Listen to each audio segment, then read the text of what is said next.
Right, so with likely bad news heading her way, with a track record of supporting Keir Starmer as well, whilst acting as if she's holding him to account instead, not to mention having taken appalling pro-Israel decisions, despite everything we have witnessed and continue to witness in Gaza and elsewhere, it seems Unite Union General Secretary Sharon Graham is looking at calling the next General Secretary election for Unite a year early, in what is being seen as a blatantly political move to try and get re-elected to her post before matters become even worse for her. The irony is she's still on a platform of putting workers first before politics and moving away from the Westminster political scene when she stood for Gen Sec last time. It seems that has only lasted for as long as it suited her. So what exactly is it that you're running away from here then, Sharon? Right, so it's no secret that I'm not Sharon Graham's biggest fan as a Unite Union member. She's been a disappointment to me and to a large number of other union members too. But her apparent imminent decision to call an early election for her own post, calling it a year early, smacks of trying to dodge some bad news that might affect her re-election chances, as bad news appears to very much be looming on the horizon for her.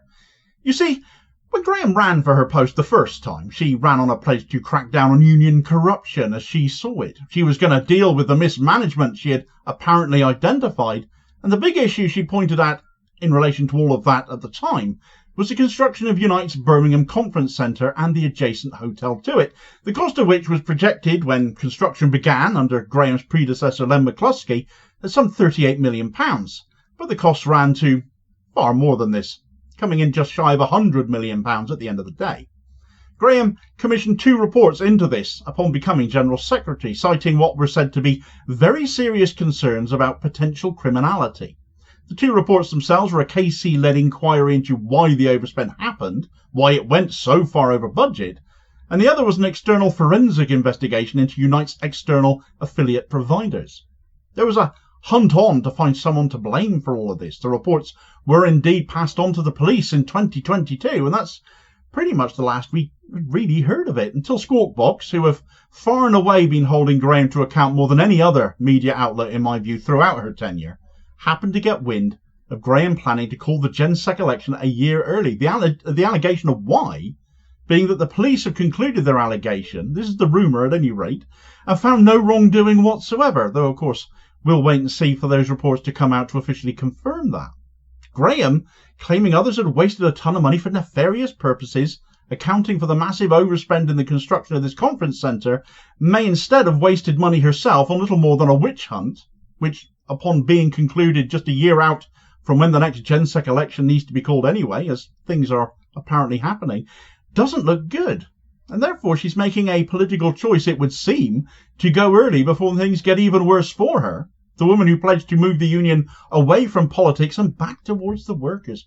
Oh, the irony. Even more hilarious, I found, though, is the fact that the conference centre construction was being overseen by a member of the Unite executive who was close to Graham, as this excerpt from Squawkbox back in December of 2022 exposed. Unite General Secretary Sharon Graham has made much of her investigations into the hotel and conference centre project built by the union in Birmingham, with the union claiming to be unable to disclose details of any wrongdoing, but with comments to the heavily briefed media about serious concerns about potential criminality. However, Squawkbox understands that the project was in fact closely monitored by a close ally of Ms Graham, who was alluded to, but not named, in a statement this week by the contractors, the Flanagan Group, that a Unite member of the Unite executive was heavily involved in the execution of the project. The NEC member in question is said to be feeling the strain amid the fanning of media interest. Whether all of this early election talk pans out now, we don't have long to wait and see. The decision may even be made before this video goes out, because Graham is allegedly planning to push for an early election at today's meeting of Unite's executive committee. But this is far from the only issue that has arisen under Sharon Graham's tenure. As a community member of Unite, I've certainly felt less valued to the union than had been the case under previous administration. Unite, a union for all, as it is supposed to be, not just for those in work, but carers like me who had given up work to look after loved ones, being able to still be part of the trade union movement. Graham cut the community membership's right to representation on the union's highest committees, having less of a say, being a second-class member in effect. Graham is also seen as being far too close to Keir Starmer. She likes to go on telly and call him out, tell him his manifesto wasn't good enough as a recent example, but yet still funds him to the tune of £1 million a year. Many Unite members have been amongst those expelled from the Labour Party during Starmer's purges. And despite the executive of the union backing them and demanding a statement from Graham over this, none was ever issued. Instead, a review of Labour's treatment of Unite members was conducted by the head of Unite's legal service, and it concluded Labour had done nothing wrong in expelling the union's own members, eliciting accusations from members aimed at Graham, accusing her of turning Unite into Keir Starmer's poodle.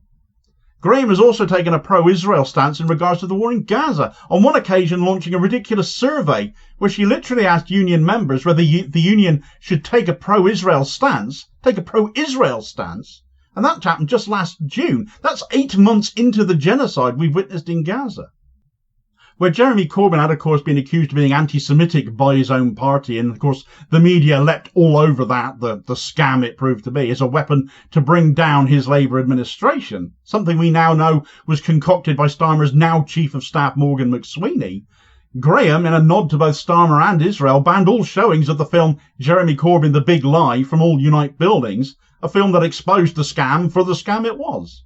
This also included one notable venue in Bristol, where not only was the film banned, but also a book signing by investigative journalist for Electronic Intifada, Asa Winstanley, and his book, Weaponising Anti-Semitism, How the Israel Lobby Brought Down Jeremy Corbyn.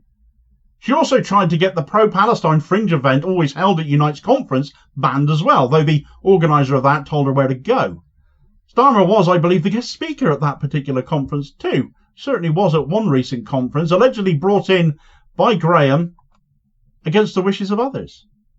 There's even more Graham antics than just this as well. The attempt to get the senior Irish Unite organiser Brendan Ogle shifted to a more junior post after he recovered from cancer, a matter still now going through the Irish courts as Ogle took the union to court for discrimination.